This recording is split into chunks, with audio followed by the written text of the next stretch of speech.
Ulishawahi kujutia kusomea hicho ambacho unakifanya? Hapana.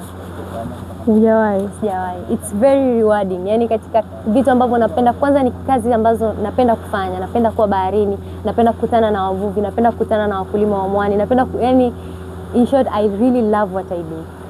Mambo vipi? Naitwa Farhia Elmi. Mimi ni mwanasayansi na mhifadhi bahari. Safari yangu na bahari ilianza mwaka 2019. Siku ya kwanza niliposhika kitabu nikagundua kuna bahari, lakini sikuwahi kuona ndani kwa macho yangu. Na nilipofungua kile kitabu nilikutana na sentensi inasema 5% tu ya bahari ndio imekuwa explored. Na uzuri, shule nilokuwa nasoma tulikuwa tuna maktaba kubwa. Ilibidi nirudi niendelee kujifunza kuhusiana na bahari, kuna vitu gani, na nikakutana na mwalimu wangu mmoja anaitwa Madam Machungwa, nikamuelezea kuhusiana na bahari, akaniambia kuna chuo kipo Dar es Salaam kinaitwa University of Dar es Salaam na kinafundisha mambo ya bahari. Kwa hiyo nikajoin, lakini nilikuwa sijui sana kuhusiana na bahari. Na kwa mara ya kwanza niliona bahari mwaka 2020 kwa macho. Lakini nilikuwa sijui kuogelea wala siwezi yani kuyasogelea maji kwa sababu nilikuwa na hofu sana. Kwa hiyo kwa sababu ya tamaa yangu ya kujua zaidi nikaanza kujifunza, na tulikuwa tuna mafunzo pale chuo, nikajifunza kuogelea, nikawa natoka mwenyewe ikifika weekend nakuja kukaa na wavuvi kujifunza vitu ambavyo wao wanafanya. Na kadri siku zilivyokuwa zinazidi kwenda, hamasa ikawa inazidi kuwa kubwa, najifunza mambo mengi, lakini nikaja kufanya tathmini au research ya tafiti ya samaki mkunga. Samaki mkunga anayeishi baharini, anayezaa baharini lakini anaishi kwenye maji ya maziwa na mito. Kwa hiyo nilipokuwa nafanya ile research ikanitanua fikra zangu na ufahamu wangu juu ya bahari na nafasi yake kwenye maisha ya mwanadamu na viumbe ambao wanaishi ndani ya bahari. Lakini mimi nilikuwa ni binti ambaye kila nikiwa naenda baharini au nafanya haya mambo, mara nyingi nilikuwa nakuwa peke yangu.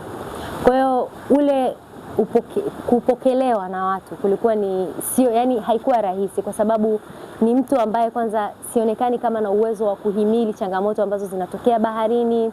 Sikuwa na uwezo pia mimi mwenyewe wa kuogelea vizuri, kwa hiyo ilibidi niwe nafanya mazoezi mengi ili pia sio tu kuaminisha watu, lakini pia kujiweka mimi madhubuti kwa chochote ambacho kikinitokea niweze kujiokoa.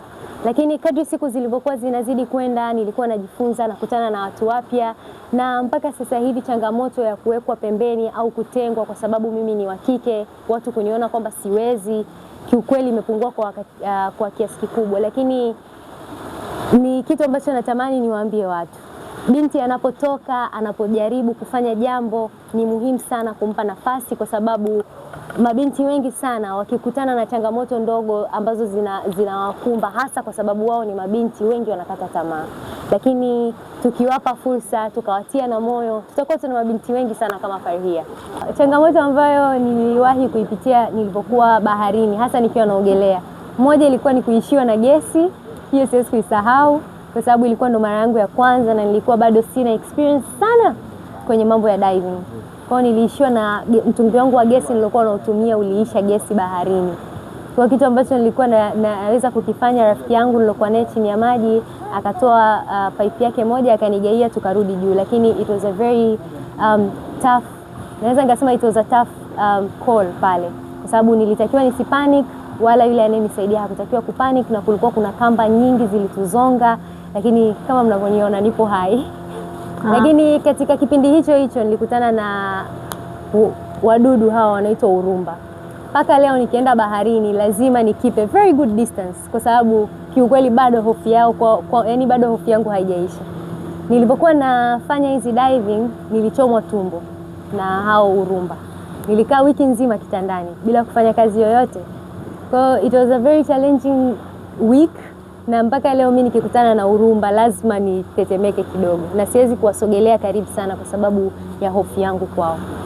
Changamoto ambazo nakumbana nazo sasa hivi Kiukweli fursa zipo, naziona na naona ni kwa namna gani ambazo naona kabisa na uwezo wa kwenda kuzifanyia kazi, lakini resources ambazo zipo au ambazo nina uwezo wa kuzifikia ni ndogo sana kuliko zile fursa ambazo naziona. Kwa hiyo changamoto ambayo naipitia moja kwa moja ni kutokuwepo na zile resources ambazo mimi nazihitaji labda kufanya mabadiliko ambayo natamani niyafanye. Na haimaanishi kwamba ndo sifanyi yale ambayo natamani kuyafanya. Kwa mfano, sasa hivi tunabadilisha na kampuni ambayo nimeianzisha, tunabadilisha mwani kupeleka kwenye vyakula na biodegradable plastics. Lakini tuna mashine zote ambazo zinatuwezesha kubadilisha mwani kwenda kwenye chakula. Lakini tukija kwenye upande ambao ndo muhimu sana kwenye kampuni yetu, kubadilisha mwani kwenda kwenye plastiki, hatuna vifaa kama hizo mashine ambazo zinahitajika. Na pia hiyo haijatuzuia wala haijatuweka nyuma. Tumekutana na watu wengi, tunaendelea kuomba misaada, lakini pale ambapo kama kutakuwa kuna mtu anasikia hili ambalo naliongelea, itakuwa vizuri zaidi tuweze kuwasiliana na tuone kwa namna gani ambavyo tunaweza tukashirikiana na tukafanya jambo kubwa zaidi.